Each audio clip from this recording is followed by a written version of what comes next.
সূরা আল আলা। বিসমিল্লাহির রহমানির রহিম।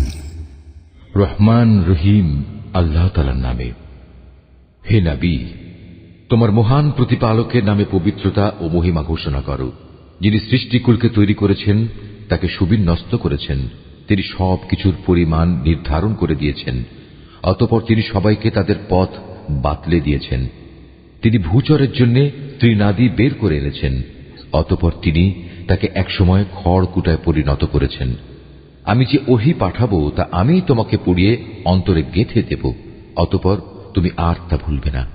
অবশ্য আল্লাহ তাআলা যদি চান তা ভিন্ন কথা, তিনি প্রকাশ্য বিষয়ে জানেন, জানেন গোপন বিষয়ও।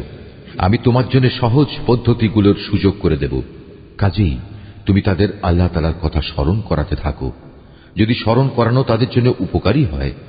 যে ব্যক্তি আল্লাহ তাআলাকে ভয় করবে সে অবশ্যই এর থেকে উপদেশ গ্রহণ করবে, আর যে পাপী ব্যক্তি সে তা এড়িয়ে যাবে।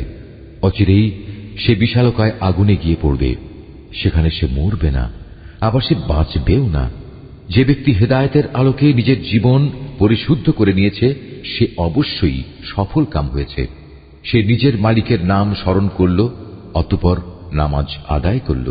কিন্তু তোমরা তো হামেশাই দুনিয়ার জীবনকে আখিরাতের উপর প্রাধান্য দিয়ে থাকো, অথচ আখিরাতের জীবনই হচ্ছে স্থায়ী ও উৎকৃষ্ট। নিশ্চয়ই এসব কথা আগের নবীদের কেতাবসমূহে মজুদ রয়েছে, উল্লেখ আছে তা ইব্রাহিম এবং মুসার কেতাবসমূহেও।